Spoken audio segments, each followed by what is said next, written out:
Imagine करो एक ऐसी दुनिया जहाँ पर तुम्हारा most favourite game Minecraft exist ही नहीं करता। क्या होता अगर Minecraft world most popular with over 300,000 million copies sold कभी दुनिया में एग्जिस्ट ही ना करता। सोचा है क्या होता? आओ सोचने पर मजबूर करता हूँ।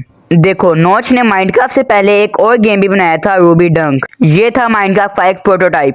बट चिंता मत करो, Ruby dunk will not fly white अलोल बिकॉज 16 मई को तो नॉच मर चुका था। एंड ये मैं बताना चाहता हूँ कि मैंने सिर्फ इंपॉर्टेंट चेंज को इस वीडियो में एड्रेस किया है बिकॉज यार देखो, माइनक्राफ्ट एक बहुत पॉपुलर गेम है और अगर माइनक्राफ्ट जाएगा तो दुनिया में बहुत सारे चेंजेस आएंगे और अगर मैं सारे चेंजेस बताने बैठ गया तो मेरी सारी जिंदगी निकल जाएगी। तो इसलिए जो सिर्फ मेन चेंजेस हैं वही मैंने इस वीडियो में बताए हैं। स्टार्ट करते हैं गेमिंग इंडस्ट्री से। अगर मैं आपसे एक क्वेश्चन पूछूं कि गेमिंग इंडस्ट्री में कौन सी गेम राज कर रही है तो आपका सीधा साधा आंसर होगा Minecraft because he sold 300 million copies all over the world. Because आप खुद ही सोचो, माइनक्राफ्ट ने हमें क्या कुछ नहीं दिया, फ्रेंड्स, इंजॉयमेंट, एंटरटेनमेंट और भी बहुत कुछ। अगर माइनक्राफ्ट ना होती तो आपके फेवरेट यूट्यूबर्स यस मार्टिफाई, गेमर फ्लीट और एट द एंड सबसे फेमस उज्जवल भाई भी ना होते। मतलब मैं कहने का मतलब है, होते तो सही मगर यूट्यूब पर माइनक्राफ्ट की वजह से इतने फेमस ना होते और इस चैनल पर माइनक्राफ्ट के रिलेटेड वीडियोस भी ना होती क्योंकि जब माइनक्राफ्ट ही नहीं होगा तो उसकी वीडियोस कहाँ से आएंगी।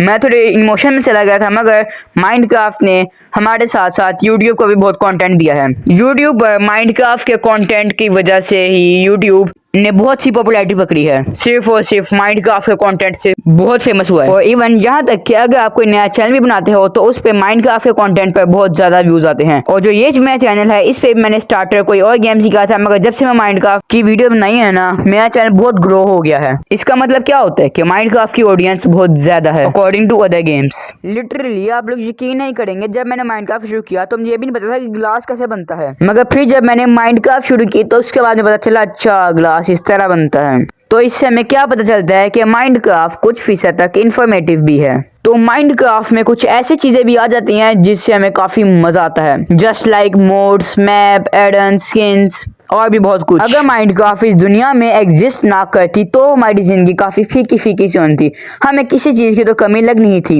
और वो माइनक्राफ्ट की थी। और जब माइनक्राफ्ट आई तो हमारी कमी मुकम्मल हो गई क्योंकि अगर हम रियल लाइफ में रॉकेट्स वगैरह बनाएंगे तो उसमें बहुत खर्चा बनेगा और पता नहीं ठीक बनता है कि नहीं। अगर माइनक्राफ्ट में बनाते हैं तो उसमें कोई खर्चा भी नहीं बैठता और हम यूट्यूब से देख के सिंपली बना भी सकते हैं। गलत बन गया तो खैर है, नया बना लेंगे, इसलिए इसमें कोई रिस्क भी नहीं होता। वापिस आते हैं हम लोग अपनी काम की बात की तरफ। Minecraft is not a game. Minecraft is feeling. अगर हमें रियल लाइफ में भी अपनी कामयाबी वाली मंजिल तक पहुंचना होता है तो उसके लिए हमें भी लगती है मेहनत। और अगर हमें माइनक्राफ्ट की कामयाबी वाली मंजिल तरफ जाना होता है, मैं एंडर ड्रैगन की बात कर रहा हूँ, तो उसके लिए भी हमें लगती है मेहनत।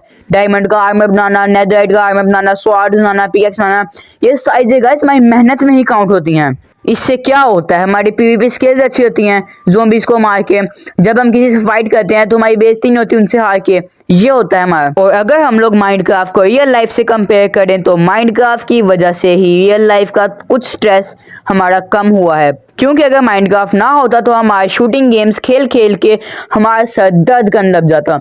और माइनक्राफ्ट की वजह से ही हमें इतनी सारी क्रिएटिविटी आई है कि हम लोग अपने वर्ल्ड को एक्सप्लोर करते हैं, इतने हाउस बनाते हैं, पार्क को करते हैं और भी बहुत कुछ। I can say again, Minecraft is not a game, it's a feeling of every boy.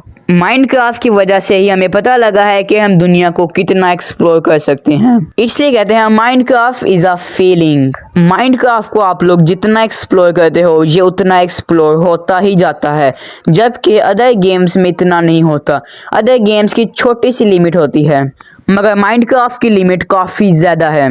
इस गेम ने हमें दुनिया में जीने के लिए एक और सहारा दिया है। अगर YouTube वाले कॉन्सेप्ट की तरफ वापस आएं और बिग यूट्यूबर्स को देखें तो उनकी वीडियोस भी मोस्टली माइनक्राफ्ट की ही होती हैं।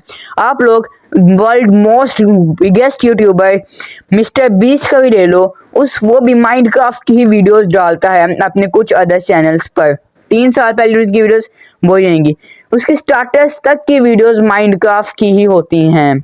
माइनक्राफ्ट को हर किसी यूट्यूबर, ऑलमोस्टली हर किसी यूट्यूबर ने खेला हुआ है, इसलिए माइनक्राफ्ट मोस्ट वायरल गेम है इन द वर्ल्ड में।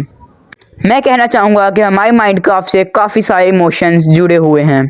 माइनक्राफ्ट में लोग काफ़ी सारे एसएमपी बनाते हैं, जैसे कि आप लोग के कुछ फेवरेट्स एसएमपी भी होंगी, हुगा लाला, ड्रीम एसएमपी और काफ़ी बहुत सारी SMPs होती हैं और काफ़ी सारे लोग तो इन SMPs की ही वजह से काफ़ी ज़्यादा वायरल हो जाते हैं और कुछ तो हो चुके भी हैं। मैं सिर्फ ये कहूँगा कि माइनक्राफ्ट को सपोर्ट करो। Minecraft is not a game, it's a feeling.